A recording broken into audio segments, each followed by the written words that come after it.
Today we'll be looking at a non-African poem, a poem titled Good Morrow, written by Donne.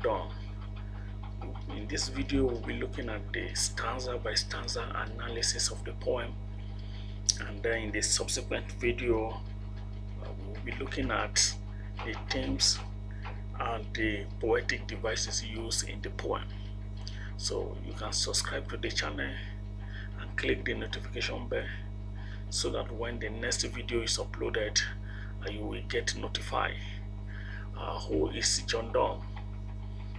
Donne is a very popular poet, a poet who has written a lot of poems. He has collections of poems, and in fact his poems are more than 1,000, and one of it that we are going to be discussing today is a Good Morrow. His poems centers on love and rural thematic concern, and also some of his poems are based on religion. Donne is a Christian, and he has written a lot of poems. So let's look at this poem, The Good Morrow.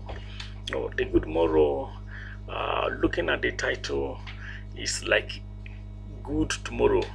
Okay, so I will be looking at it and see what each stanza of the poem stands for, and the entire poem, the message they pass across to the readers and the listeners.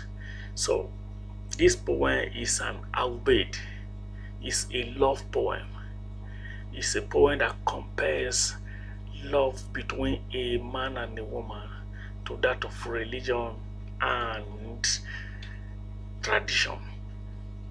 In this poem we have two lovers, a man and a woman, or a male and a female, and they alienated themselves from the outside world. In fact, their room is their entire world. They compare the feeling they have for each other like the feeling people have towards religion. People can be so concerned about religion, and he believes that the love between the two lovers can be compared to the sacredness of religion. That is the way people hold religion in high esteem. The two lovers hold their love in high esteem and view it as something that has to do with sacredness. So Donne, this poem was written around 1590s, or many years ago, and this poem, in the poem, claims that erotic love can produce the same effect that religion can. That is, people not legally married, but a man and a woman are living together, cohabiting together. So they compare their love to the entire world, to religion, to everything that people goes about. Why people are moving around looking for money, looking for whatever will give them fame. According to the persona in the poem, his desire is to stay with his lover forever, and they live in their world, which is their war room. So let's look at it from stanza 1 to the last stanza.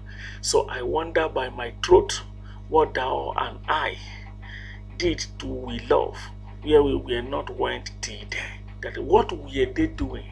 He was wondering what were they doing before they found themselves and before they started loving each other. But suck on countryside pleasures childishly, or snorted we in the 7 sleepers then. Was so, but these all pleasures fancies be, if ever any beauty I did see, which I desire and God was but a dream of thee. Now he said what they were doing before was a childish play compared to when they are in love now. And what he was doing before, or desiring, was dreaming about the lover before they eventually encounter each other. So let's look at the stanza 2. And now, this stanza was talking about what they were doing before they had a encounter with each other and started loving each other. Now, this stanza 2 is talking about the beginning of their love, and they say, and now, good morrow to our waking souls. It's like now projecting what their love is going to be tomorrow. And I saying good tomorrow, it is going to be good to their waking love.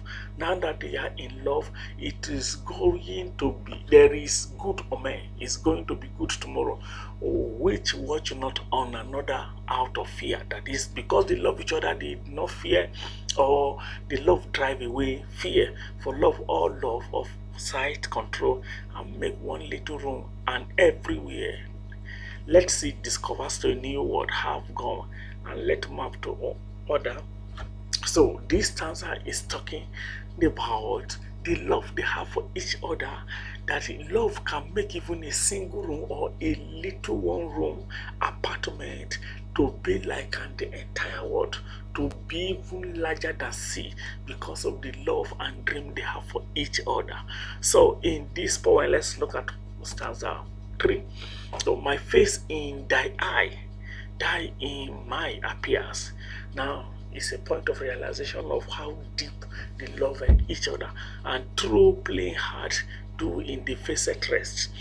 Where can we find two better hemisphere, without sharp north, without declining west? Whatever dies was not mixed equally. So if our two love be one, thou and I, love so alike that none can slacken, none can die.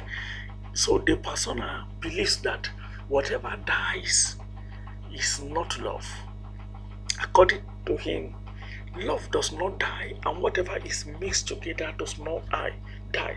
And he said it in the first line of this stanza 3, that his eye is in the lover and the lover's eye is in him, is in his. So it is very mixed together, equally mixed, and they cannot, and the love cannot die nor slacken. It will not get to a point in life where both him and the lover will be having challenges of not loving each other again. So according to him, their love lasts forever. So that the poem is stanza 1 to stanza 3, and this is the analysis of the poem, explanation of the stanzas which I just made. So looking at this now, as the poem opens, the speaker, after being woken up together from the night spent together, tells his beloved before they met each other what they had done was all childish play, and then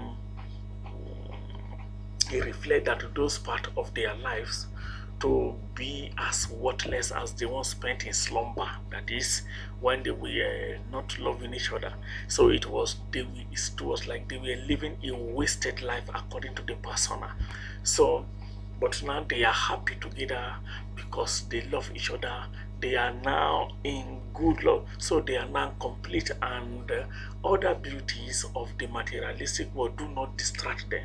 Though he cannot leave his lover because of material thing, and his lover also cannot leave him because of material thing. So their small room is enough for them, and their small room is like the entire world they have. So the persona does not consider the new discoveries of the sea an important thing now, because for him, his beloved is the pure word of love and discoveries, which he has discovered how deep he loves his lover. So it also continues. This is the explanation of stanza 3 also.